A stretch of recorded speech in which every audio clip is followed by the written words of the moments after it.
Here we are with Coach Price. Coach, man alive, I was about to have a heart attack last Friday night. That was probably one of the top 2 games, high school games I've ever been at. Yeah, it was definitely one that the fans will always remember. It was an exciting game. I thought both teams played well. My hat's off to Clinton. I thought they played a good football game, but in the end, our kids were very resilient and made the plays they had to get the victory. You know, Coach, and the later the game went, I was talking to some people on the sidelines, and I said, we're about to see which team wants this the most, but also we're about to see how their conditioning, is going to carry them through this game. And you guys showed a lot of resilience and a lot of conditioning in that game, didn't you? Yeah, anytime you play Clinton, they try to snap the ball so fast, so they're going to be a lot more plays when you play them than an average high school football game. And I think we had a total of 180 plays that night, and maybe like 75 on offense. Yeah. And, those guys had worked hard for that. I feel like my hat's off to Matt, our conditioning program, and and our players just working hard every single day back starting in November of last year. So, it was definitely an exciting game, and just really proud of our football players, the way that they played, and when they had the opportunity to make a play, they did it, and in the end, we pulled out the overtime victory. Yeah, and Coach, from day one, when you guys first came here, I remember you guys, that was the first thing you worked on. You said, we're going to outwork our opponents. Yeah, there's definitely no substitute for hard work. You can scheme and do all that stuff you want to, but in the end, if your kids aren't invested in what they're doing and into the program, physically and mentally, in the end, it doesn't mean a whole lot. And our kids have continued just to surpass any expectations we have on them. And the way that they've responded, to win 3 straight after the rough 0-2 start, and getting some guys back have obviously helped. But we're really excited. We're just going to keep building on this. To be 2-0 and being tied for first in the region right now is something we're really proud of. But we got to kind of forget about that and move on to the next week. And you're talking about starting out 0-2. It would have been very easy just to give up and mail this season in, wouldn't it? Say, well, our quarterback's hurt and all this. You had a couple of good reasons to mail it in, but you didn't do it. Yeah, we didn't. We're only playing with bunch start now. It gives us 3 seniors that are starting on either side of the ball, and so I think these young kids have grown up a lot in the last couple of weeks, and the maturity that they've shown playing and off the field.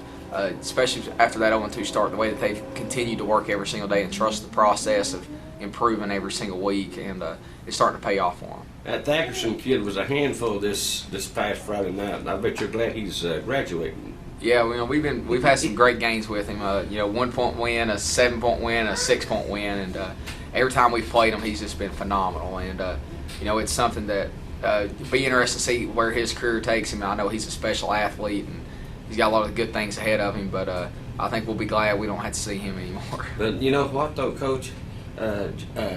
It was all probably down in that area. It was all about Thackerson, the senior, starting quarterback, homecoming night for them and everything. But, I think Josh Lake kind of came in and stole the show. Was it a conscious effort? Was it the game plan to run him so much, or did he just decide to do it? Well, we were going to do whatever it took to win the football game. When it's a region game like that, we didn't hold anything back. And, Josh Lake's such a competitor, a lot of confidence, plays with a chip on his shoulder. And he just kept telling us to give me the ball. And, at the end, we didn't realize he'd ran it 45 times, but that's just the type of player he is, and a lot of it's just the way Clinton was playing us. We felt like we had an advantage in the run game, especially on the left side there. He kept beating the edge. Kept running to the left there. We were overloading one side, kind of running it weak, and we kept making the blocks. Josh did an outstanding job, and then our defense in the second half really did control Thackerson a lot more. Forced him to throw a couple interceptions. Got about 4 or 5 sacks there in the second half. And so, my hat's off to our defensive coaches who made some adjustments there. And then, just a full team effort. I thought special teams played a big hand in it, and offense and defense. Now, I got to ask you, now, was that you trying to jump into the stands after the game was over? I think Matt went first, and I was right behind him. Whoever it was, I've got it on video.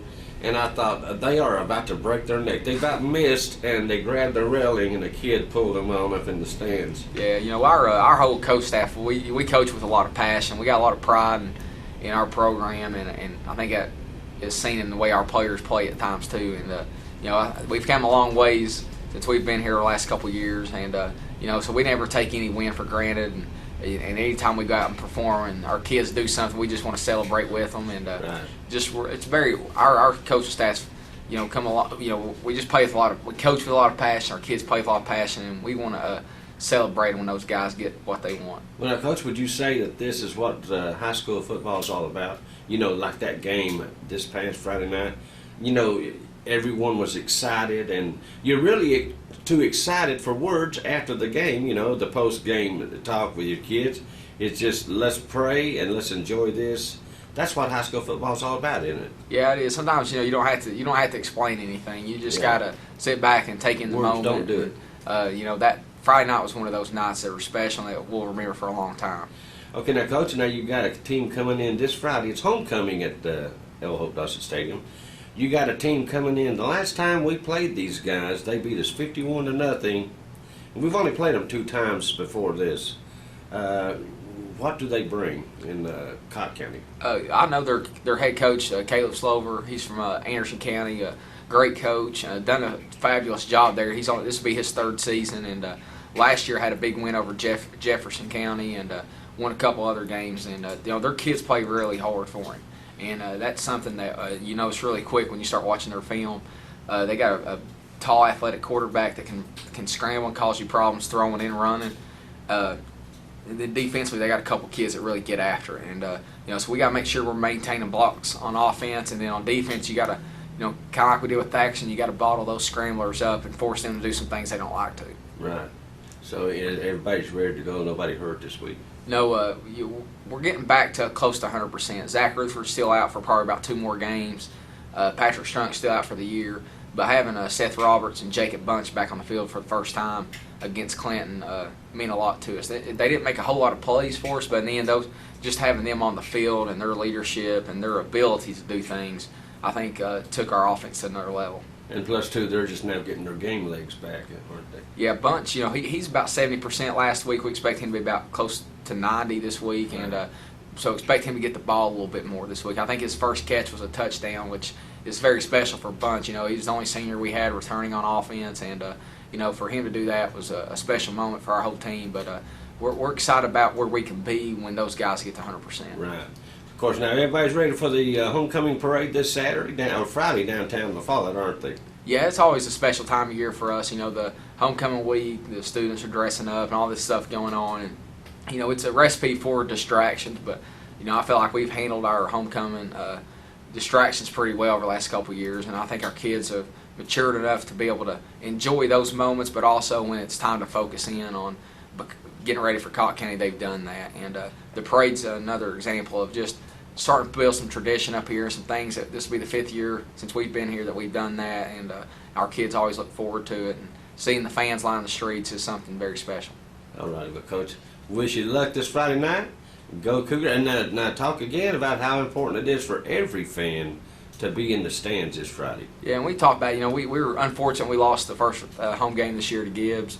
Prior to that, we'd won 10 straight. We beat Lenore City at home the next week, so we're 11-1 our last 12 games, and we love playing at home. Our kids enjoy it, so we need that as many fans as we can to come support our guys. They've worked hard to win 3 straight. Hopefully we can get to this 4th one and keep that momentum going. All righty, need Cougar Nation there. All right, Coach, good luck this Friday. We'll see you in the parade.